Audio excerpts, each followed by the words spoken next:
Okay. It's called I Ain't Gonna Paint No More. And this is one of our many singing picture books that you can sing or read. One day, my mama caught me painting pictures on the floor and the ceiling and the walls and the curtains and the door, and I heard my mama holler like I never did before. You ain't gonna paint no more. Uh-oh, is he in trouble? Here's his mama. She took his paints and she put them way on top in the closet. I ain't gonna paint no more, no more. I ain't gonna paint no more. That's what I say, but there ain't no way that I ain't gonna paint no more. Uh-oh, who went in the closet and got the paints down? So I take some red and I paint my head. Now I ain't gonna paint no more. Oh, what the heck, gonna paint my neck. Now I ain't gonna paint no more. Still I just can't rest till I paint my chest. Now I ain't gonna paint no more. Guess there ain't no harm if I paint my arm. Now I ain't gonna paint no more. I ain't gonna paint no more, no more. I ain't gonna paint no more. But I just can't stand not to paint my hand. Now I ain't gonna paint no more. Then I see some black, so I paint my back. Now I ain't gonna paint no more. Like an Easter egg, gonna paint my leg. Now I ain't gonna paint no more. Still I ain't complete till I paint my feet.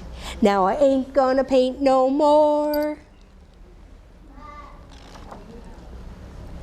I ain't gonna paint no more, no more. I ain't gonna paint no more. But I'm such a nut, gonna paint my what?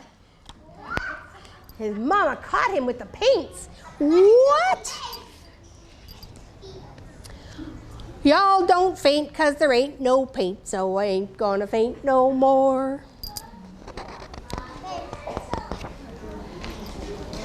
And that's the end of I Ain't Gonna Paint No More. Wild Boars Cook. This is Boris. This is Morris. This is Horace. And this is Doris. They are wild boars. You notice the tusks? They are bossy and selfish and stinky and hungry. Boris is so hungry he could eat 35 hot dogs and a bushel of bonbons. Crunch, crunch, crunch. Bad, Boris.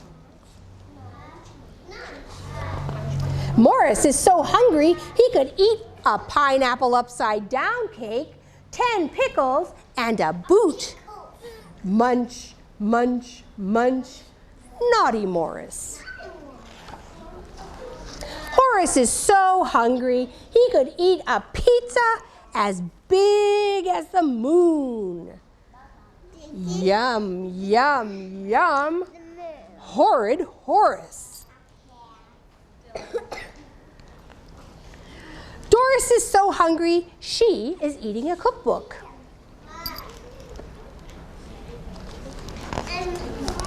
But wait! Doris has found a delicious recipe. A recipe for the biggest, messiest, stickiest, gooeyest, chewiest, most delicious pudding in the whole wide world. Watch out, everybody. Wild boars are making a massive pudding. First, they measure out the ingredients. 10 cups of sugar, shouts Morris.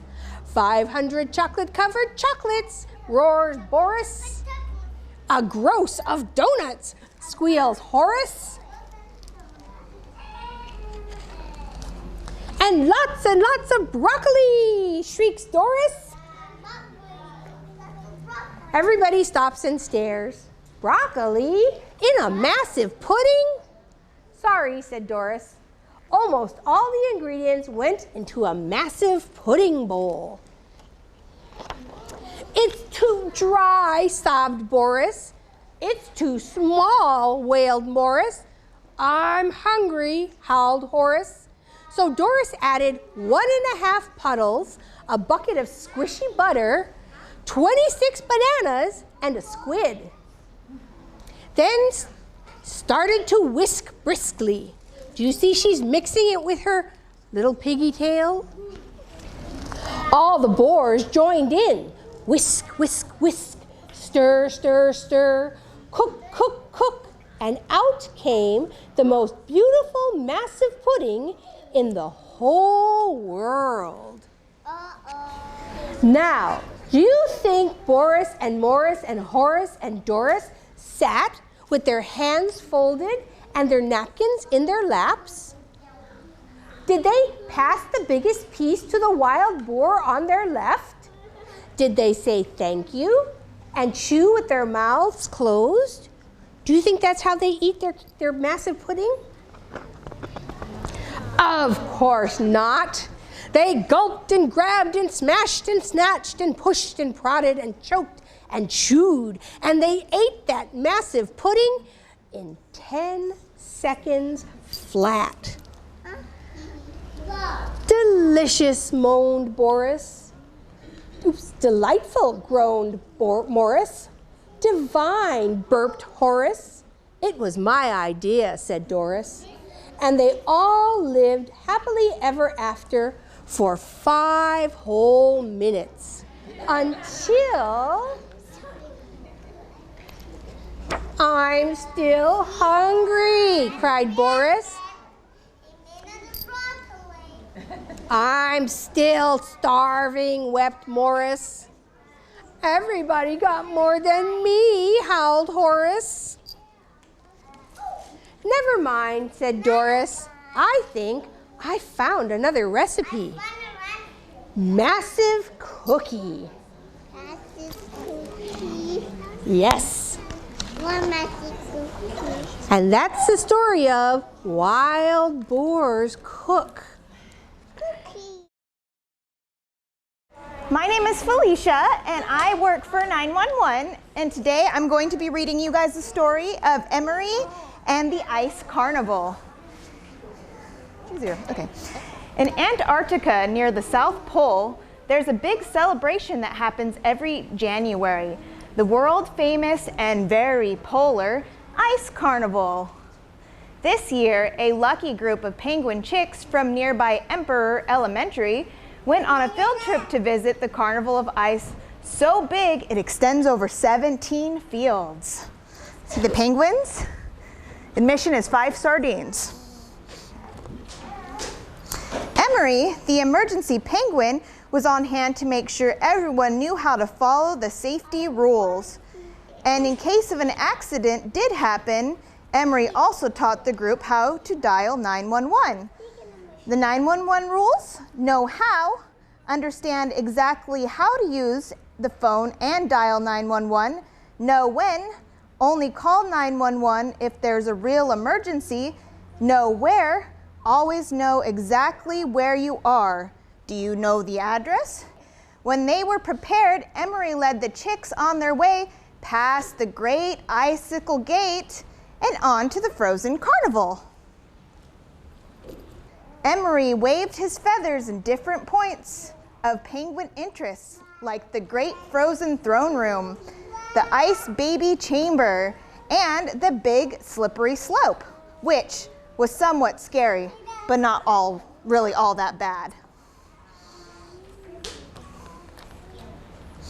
There was a lot of oohing and aahing especially when they arrived at the triple banana split ice formation. Molly was looking up at the amazing sight when her webbed feet suddenly slipped out from under her, landing her on her tail feathers. "Oh no, maybe we better call 911, Jojo said. "Hold your feathers, Jojo," Emery called out and waddled over to Molly to check on her. "Are you okay?" Sure enough, Molly popped up off the ice and said, "Yep, I'm okay." Emery smiled and reminded everyone, "Penguins, you should only call 911 in case of a real emergency." So they went, entering what the magazine Travel and Penguin called the most awesome exhibit in the entire carnival. The Frozen Field of Dreams. It was 10 miles of frozen tundra, with a big area right in the middle that served as the Ice Carnival official snowball fight field, which is exactly what the little chicks had been looking forward to. After going over the safety rules, the little chicks wasted no time and began throwing and ducking, swerving and hiding. It was all fun and games until Jojo forgot and packed a snowball that was a bit too hard, according to the official rules of the snowball throwing. Of course, Jojo meant no harm, but when the snowball hit Penny, her beak crinkled, her eyes crossed, and a big red bump formed on her forehead. And she was acting very wobbly, like emergency wobbly. Emery saw that this was a real emergency and immediately called 911 on his cell phone. Emery started by telling the call taker that there was a medical emergency and that they were in the snowball fight field in the Ice Carnival. Thanks to Emery, then he stayed on the phone. See, he's on the phone here. So he could answer important questions and listen to the important instructions about Penny and the emergency. Thanks to Emery, the medics, like the little ambulance that we saw just went by, found Penny quickly and got her all fixed up. And before they knew it, the group was ready to explore the next big icy attraction, the awesome slide, Mountain Fountain. Ooh. See, here they go down the slide. Whoop. And boy, was it ever awesome. The chicks' excitement echoed through the carnival. But when they got to the giant ice flume, Roy, see Roy here, a very tall chick got stuck. Not just a little stuck, but a lot stuck. In fact, he was emergency stuck. Emery asked the chicks, "What do we do in emergency?" And they all yelled together, "Call 911. Once again, Emery came through. He called 911 and told the call taker where the emergency was and exactly where they were. He stayed on the phone, answered all the questions, and followed all the instructions and didn't hang up until the call taker said it was okay. Before the chicks could say, "Sardines for dinner again," the police and fire penguins arrived. With a push, another push, and some of their special tools, they got Roy unstuck.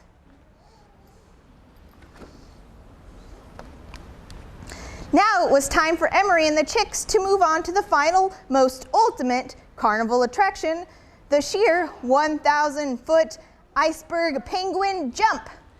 But after the day they had, Emery and the chicks decided it might be best if everyone just went home. So they took the bailout ice chute back to the front gate, where Emery gathered all the chicks and told them how proud he was. They had a great day, had fun, and everyone learned how to get help in emergency. Remember the 911 rules? Know how. Understand exactly how to use your phone to dial 911. Know when. Only call 911 if there is a real emergency.